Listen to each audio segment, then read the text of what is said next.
안녕하세요. 포유 환율연구소입니다. 이번 시간에는 뱅크 오브 아메리카에서 발표한 자료죠. CEO가 발표했는데 미국 경제 소비가 탄탄하다.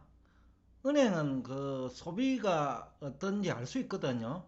왜냐하면 카드를 가지고 주로 소비를 하기 때문에 카드 매출액이나 또는 뭐 건수 등을 가지고 얼마든지 이제 소비 증가 여부를 알 수가 있죠. 그래서 이제 뱅크 오브 아메리카 CEO가 이제 분석한 자료이기도 한데 그 뭐 소비 증가율이 상당히 높아요. 지난해 9월 대비로는 거의 10% 증가했다. 금년 9월이 그죠? 그러면 엄청 증가를 했거든요. 물론 월 단위로는 조금 증가했겠지만은 특히 그 1분기, 2분기는 주가가 많이 빠지면서 소비가 좀 줄었을 거예요. 근데 지난해 9월 대비니까 지난해 9월도 그렇게 뭐 소비가 좋지는 않았을 거예요. 왜냐면 지난해 9월까지 미국 경제가 뭐 코로나 사태 연장선에 있었으니까 정부가 지급하는 돈을 가지고 뭐 소비가 유지되는 그런 시기였죠. 근데 올해 9월은 그렇지 않으니까 상당히 이제 의미가 있는 소비라고 볼 수가 있고, 또 이것이 왜 의미가 있느냐 하면요, 지금까지 포유 한일 연구소가 3분기도 플러스 성장할 거다, 4분기도 플러스 성장할 거다, 내년 1분기 성장률도 침체 여부는 뭐 알 수 없다. 즉 마이너스 성장 여부를 아직까지는 확신할 수 없다. 이 얘기를 뒷받침하고 있다는 측면에서 대단히 의미가 있는 자료예요. 그러니까 증시에 미치는 영향이 적지 않다는 그런 분석이 가능하죠. 뷰의 자료를 보면 소비 건수도 늘었고 소비액도 늘었다. 지금까지 대부분 경제 전문가들은 그 물가 고공행진 8% 되죠.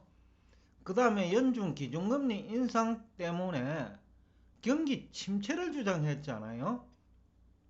근데 이제 뱅크 오브 아메리카 자료를 보면 소비가 탄탄하다. 미국 GDP의 약 한 70% 차지하는 소비가 탄탄하다는 거죠. 그러니까 3분기도 성장률이 뭐 큰 문제 없을 것 같고 4분기에도 이것은 유지될 것 같다. 그렇다면 1분기, 2분기 마이너스 성장의 이유가 뭐냐라는 것을 우리가 지금쯤 다시 한번 짚어볼 필요가 있어요. 그러니까 그때는 1분기, 2분기입니다. 연준 기준금리 인상도 소극적으로 했던 시기죠. 특히 3월부터 기준금리가 인상됐으니까 장 본격적으로 시작 10분 기준금리를 전입니다. 공격적으로 인상한 시기는 뭐 7, 8, 9월, 9월이거든요. 6, 7, 8, 9월. 근데 3분기는 그것이 반영되어 있단 말이죠. 그럼에도 불구하고 소비가 줄지 않더라는 거죠. 건수도 줄지 않고 그 다음에 소비액도 증가하더라. 그러니까 경기 침체는 1분기, 2분기는 주가가 큰 폭으로 하락하니까 그 정시 참여자들이 그때 일시적으로 소비를 줄였지만은 그 3분기 들어와가지는 주가가 낮은 상태가 이제 지속되니까 뭐 추가적인 그 소비 감소보다는 오히려 그 고용 증가하고 그 다음에 인건비가 상승하니까 그 소비가 증가하는 거 아니냐라는 거죠. 이 근본적인 얘기죠. 그 1분기, 2분기 소비 감소는 주가가 연초 대비 많이 내렸으니까 어떻게 보면 뭐 일시적이다 하기에는 좀 시간이 길지만은요. 뭐 2분기 연속 마이너스인데 마이너스 성장률 정도는 그렇게 크지 않았거든요. 그러니까 이게 그 어느 것이 정상이냐? 3분기 성장률이 정상이냐? 아니면 1, 2분기가 정상이냐 그런 우리가 관점에서 한번 볼 필요가 있거든요. 근데 1분기, 2분기는 소비 감소가 주가가 큰 폭으로 하락했으니까 이해가 돼요. 근데 3분기 소비 증가는 결국 고용 증가와 인건비 상승이 원인이라면 이거는 좀 지속 가능성이 있는 얘기란 말이죠.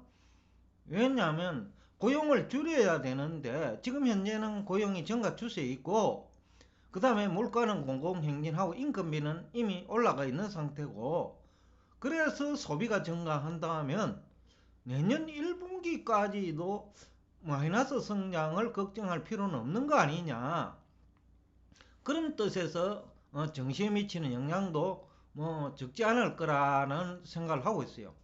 그 다음에 또 하나는 대출금 연체율인데 이거는 JP 모간 자료이기는 한데 뱅크 오브 아메리카도 상업은행이고 그 다음에 JP 모간도 상업은행 성격이 강하니까 지난해 9월에는 그 연체율이 한 1.0% 됐는데 올해 9월에는 1.23%니까 1,000명 중에서 2명 정도 연체를 했단 말이죠. 그러니까 이게 별 큰 것 같지는 않거든요. 1,000명 중에 2명 연체율은 뭐 정상적인 기간에도 얼마든지 뭐 주가가 빠지거나 하면 연체가 일어날 수 있는 거니까요. 그러니까 연체율도 그렇게 높지 않다. 그렇다고 하면 이 연체율도 금리가 이제 많이 올랐죠. 물가도 많이 올랐는데 연체율이 높지 않다는 거죠. 그러니까 전년 동기 대비 물가는 8%대 수준에서 유지되고 있고 그 다음에 금리는 많이 올랐고 그럼에도 불구하고 연체율이 그렇게 높지 않다. 즉 1,000명 중에 2명 정도만 뭐 영향을 받았다는 거죠. 아직까지. 그래서 소비는 4분기에도 지속될 것 같다. 지금 4분기니까요. 10월, 11월, 12월이 그러면 4분기 성장률도 플러스가 유지될 것 같다라는 것을 우리가 어렵지 않게 소비를 통해서 예상해 볼 수 있겠죠. 그 다음에 또 그러면 소비가 왜 줄지 않느냐? 달러 인덱스 고공행진 효과도 있을 거다. 즉 달러 인덱스 고공행진을 하니까 수입 물가는 낮단 말이죠. 그러니까 그 소비자가 그 수입품을 소비하는 경우에는 물가 상승률만큼 아닐 수도 있겠다. 이제 유가 같은 경우에는 막 30%, 40% 지난해 동기 대비 올랐잖아요. 지난해 9월만 하더라도 유가가 80% 있는데 80%였죠. 지금하고 이제 비슷해졌는데 그러니까 이제 부담이 없어진 거죠. 유가만 놓고 보면 또 유가는 일반 소비자 물가하고 같이 비교하면 안 돼요. 이거는 매일 소비하는 거잖아요. 장 시작 5분 식사처럼. 전입니다. 그러니까 매일 차를 탄다라는 거죠. 또 매일 천연가스 소비를 한다는 거죠. 천연가스 가격도 고점 대비 지금 한 40% 내렸고 그러면 4분기에도 소비 여력은 있다라는 거죠. 왜냐하면 그 가격이 너무 내렸기 때문에 유가도 120불, 100불에서 지금 85불까지 내렸으니까 물가는 8.5% 전년 동기 대비 상승을 했는데 그런데 유가는 15% 이상 하락을 했거든요. 지난달 대비. 그러니까 이것이 이제 소비 여력으로 남아있다. 그러니까 석유 소비는 하지 않고 소비 금액이 작겠죠.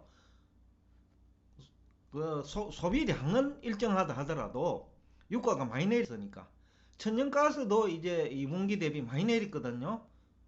40% 정도 내렸단 말이죠.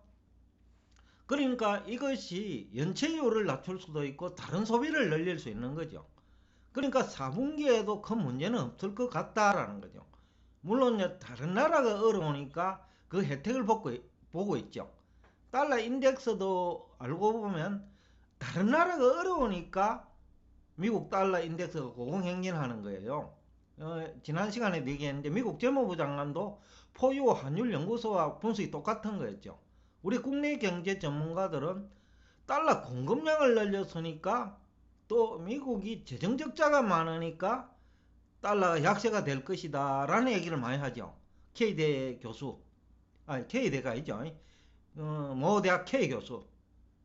그런데 연준은 모르겠습니다만 미국 재무부 장관은 연준 총재 출신이니까, 연준 의장 출신이니까 그분은 다른 나라 경제가 어려우니까 달러 인덱스 고공행진한다.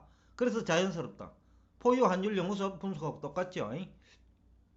그리고 소비가 포유 환율 연구소가 줄지 않는다라는 얘기를 지난 8월 27일부터 얘기를 하고 있거든요. 결국 GDP가 그 3분기에는 1.5% 이상 성장할 거다. 미국 GDP에서 소비가 70% 차지하니까 결국 소비도 증가할 것이라고 보는데 8월 소비는 그 유가를 빼버리고 나면 유가가 왜 영향을 줬나 하면 가격이 100불 이상에서 90불대로 내려왔단 말이죠. 그러다 보니까 석유 쪽에서 조금 그 소비에 미치는 영향이 금액 기준으로는 작은 거죠. 근데 다른 물건들은 소비가 0.8%라고 하면서 한 달 0.8%는 큰 거거든요. 그러니까 이게 뱅크 오브 아메리카 분석하고 비슷한 거죠. 또 포유 환율 연구소가 분석한 거하고 비슷한 거죠. 그러면 4분기에도 플러스 성장할 거다라는 것을 어렵지 않게 예상해 볼 수 있고, 내년 1분기에 과연 침체가 될 것이냐라는 의문을 지난 시간에 제기를 했죠. 그 의문이 남는다는 거죠. 그렇다고 하면 내년 1분기까지는 경기 침체 여부를 확인할 수 없을 거다. 지금 대부분의 미국 경제 전문가들은 근거는 기준금리 인상, 그러고 높은 소비자 물가, 이걸 가지고 경기 침체를 얘기하는데, 뱅크 오브 아메리카가 이제 자료를 분석해 보니까, 왜냐하면 은행이 카드 사용액을 보면 알 수 있거든요. 장 시작 1분 그러니까 그 전입니다. 분석을 보면 그렇지 않다라는 거죠. 포유 환율 연구소 분석하고 비슷하다. 그 다음에 또 하나는 인플레이에 대해서 모두 부정적인 얘기를 하잖아요. 그러니까 너무 물가가 고공행진한다. 그러니 금리가 인상되니까 가격이 어렵다. 그런데 기업 입장에서도 보니까 별로 어려운 줄 모르겠다라는 거죠. 은행 그 영업 실적만 아직 나왔는데, 그런데 은행이 소비를 했다는 통계는 은행 제품을 소비한 건 아니단 말이죠. 그건 예금이니까 다른 서비스나 아니면 제조업 제품을 소비했다는 거죠. 카드 사용액이. 그러니까 인플레 효과가 있다라는 거죠. 물론 그 중에는 고용 증가 효과도 있을 거고 인건비 상승 효과도 있을 거예요. 어쨌든 간에 장이 인플레 효과가 시작되었습니다. 있다라는 거죠. 물가 상승 효과가 있으니까. 근데 아무도 인플레 효과는 지금까지 얘기를 안 한다는 거죠. 부정적인 얘기는 다 했어요. 경기 침체를 얘기하는 사람은 대부분 그거거든요. 물가 고공 행진과 기준금리 인상, 여기에 근거를 해가지고 그 긴축을 얘기했는데, 실제 뚜껑을 열어보니 그렇지 않다라는 거예요. 그래서 이제 우리가 이것을 한번 지금 되짚어 볼 시간이 됐다라는 얘기를 하고 싶고, 그 다음에 하나는 재정지출의 성수 효과, 간접적인 효과죠. 1차적으로는 도로 건설이라든지 전기충전소 건설이라든지 그런 거 하는 것이지만은, 간접적인 효과는 이것이 소비로 연결된다는 거죠. 그렇기 때문에 상장기업 영업 실적에 개선된다. 그리고 8%의 인플레도 기업 영업 실적에 기여하고 있다. 그 다음에 4분기에도 성장률을 예고하고 있다. 그래서 미국 증시에 미치는 영향이 나쁘지 않다라는 거죠. 4분기까지. 그래서 최근 2, 3주 동안 이것을 하는 그 헤지펀드나 그리고 투자 은행들이 주식을 많이 샀다. 엄청 샀거든요. 개미 투자자들이 공매도로 하고 그 다음에 인버스 투자를 할 때 굉장히 그 매수를 많이 했다는 거죠. 매도량이 많다라는 거는 매수량이 많다는 것도 그 얘기가 되는데, 결국 이 매수를 한 사람이 이제는 확인이 됐다.